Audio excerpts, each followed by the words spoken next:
लहानपणी मला असं वाटायचं की विठोबा आणि रखुमाई एकत्रच असतील, एका छोट्याशा देवळामध्ये एकमेकांच्या शेजारी एकत्र बसलेले असतील. आणि मग जेव्हा प्रत्यक्ष पंढरपुराला गेले, माझ्या कल्पनांचा गुबगुबीत फुगा असा एकदम फुटला.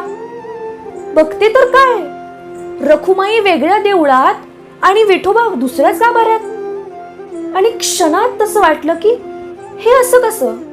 कुतूहल वाढलं माझं, विचार सुरू झाले, असं का बरं. मग एक कथा ऐकली. म्हणे रखुमाई रुसली होती. तिला शोधत शोधत विठोबा आले, पण रखुमाई काय त्यांना घरात घेईना. म्हणून विठोबा तिच्या शेजारी जाऊन थांबले, तिच्या उजव्या बाजूला. आणि म्हणूनच म्हणतात म्हणे वामांगी रखुमाई. माझ्या डोक्यात मी इतकी सुंदर अशी गोष्ट रंगवली होती की ते दोघं अजूनही रोज सकाळी एकत्र उठत असतील, एकमेकांना नमस्कार करत असतील आणि भक्तांसाठी हातात हात घालून उभे राहत असतील.